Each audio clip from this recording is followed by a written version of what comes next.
Lizzie. Welcome back to my channel. Today I have a July wrap up for you. I feel really good because I was able to read quite a bit this month. I'll begin with the books that I own, and that also feels good that I've worked towards that goal to read what I already own. And yeah, hopefully you find some reads that maybe you'd be interested in as well. So to start, of course, nonfiction, The Will to Change by Bell Hooks. This, subtitled Men, Masculinity, and Love, actually I'd say heavily cites a different book that I read, was it this year, end of last year, called How Do I Get Through to You by Terrence Real. And in that, Real investigates patriarchy and toxic masculinity and how do we, right, move forward. And that everyone, right, can be an agent of patriarchy and it's not just men. But this, in this book, Hooks focuses on the different pieces that obviously continue to pervade the psychological and then like tangible actions, I suppose, of men. And men are very much robbed of their longing for love. It gets kind of transmuted, maybe, right, into a love for money and wealth and status, because, of course, in patriarchy, they are trying to ascend and have the power and power over. So I'd say a really good read, but even better and more enhanced if you have read that other book that I mentioned. And then a 5-star read for me, A Psalm for the Wild-Built. I picked this up as part of a book club, which I don't think I'll get to actually make the conversation for. Oh, the irony. But I really, really enjoyed this. In this story, it's a short novella, it's won awards. We follow sibling Dex. They are a tea monk, and you're not quite sure when it's set, but you understand that society has shifted its ways away from capitalism. We also have yet a character, though, who's still grappling and yearning with things that feel very human and sentient. And sibling Dex encounters a robot.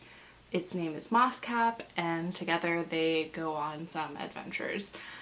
That's really all you need to know. It's so short that you could read this in an afternoon, a day, and I found it so captivating, so moving. I think I read it at really the right time for me personally. A lot of it resonated, and the questions to be asked and the kind of introspection, I'd say. Yeah, this is incredible. And it's part of a duology, so of course, if you read the first one, you'll likely be compelled to read the second, A Prayer for the Crown Shy. I went out and bought this at my local bookstore. I was like, I have to read it. I can't wait for it to come in from the library, which, well-deserved long wait. But this, or, would be, it's worth waiting for, is what I'm trying to say. But I couldn't wait, and I went and bought it. I was a little let down. I only gave this 4 stars in my mind. I thought this explores a little bit more about sibling Dex's background and motivations, as well as explains a bit more, I suppose, for robot Mosscap to know how things do. I can't form a sentence. It's getting really hot. But essentially, it's a fitting duology or follow-up story. I just still really liked the first one more. There was something about its theme and it being kind of this, like embarking on something new, I think adds to it.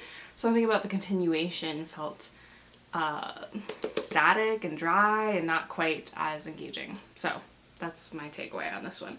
I'd be curious, if you've read both, do you have a preference? Do you just like them both equally? Do you think they could have been one novel? What do you think? Tell me. Another nonfiction, so Heal Your Way Forward, The Co-Conspirator's Guide to an Anti-Racist Future by Maisha Hill. This was a great read. You can see I tabbed quite a bit. She addresses it, to people who want to be co-conspirators, who want to be practicing anti-racism. And I liked it, though one of my biggest takeaways was actually a discussion she has around, like, who is your teacher? Who are your teachers? and that you can't learn from everyone, and certainly you can't learn what you don't know, and or you can't teach what you don't know, and you don't learn well from people who are teaching erroneously. And yeah, to me, this book gave me a lot of food for thought, and I enjoyed that there are pieces, prompts, you know, to help you journal and do that deeper reflection that is necessary on this journey. And I think ultimately Hill emphasizes that this is a marathon and your work on this needs to be a commitment. So maybe get serious about what your commitments look like. What is your relationship to commitment? Because without that, that's like the foundation, you're not going to show up. And this book was written recently enough that it is kind of already taking a healthy look back at, and I say healthy meaning like it wasn't just reactionary, but a truly considered look at the Great White Awakening. I forget what she calls it. But in 2020, after George Floyd was murdered, right, more people than ever we've seen marching to the streets.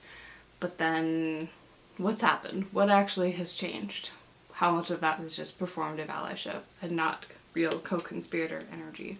So this book, I think, could be a good read. If you've found other books that are helpful in your anti-racism work, lean on those, but I would recommend this one. And then the books I don't have anymore. I don't own them. Well, that one's a library book, but I don't have them checked out even. I had to return them. I was actually pretty late to return them. But Everybody, which Olivia Lang's essay collection, that was really interesting. If anything, it kind of clued me into some pop culture stuff that had always eluded me, even including like, why do we like Kate Bush so much? But also talked about, this psychologist and person, Reich, as well as Freud, and I can't remember Reich's first name. And yeah, we follow kind of like the different essays, thread those together, and we get a little bit of personal narrative. And I'm struggling to remember why I liked it so much. It kind of felt like a slog to read, something about it. Like, you'd think you could read it in like the essay chunks, but I found myself having to take like an essay like bite by bite. That's just me, I suppose, but overall, really, really well-researched, enjoyable read. Okay, next I have a book that I'm still reading, but if you watched my July to be read, you would have seen that I called this out, Salvage the Bones. It's good. Taking my time with it, not in a huge rush, but would like to finish it in the next month. I'm looking forward to August. In August, I think I'll be relying on the library books and I'll be digging back into my Kobo. Maybe you saw that video, my first impressions, but this essentially is like the ad-free version of a Kindle. Thank you for watching. You've made it to the end. You rock, and I'll catch you in the next one. Bye.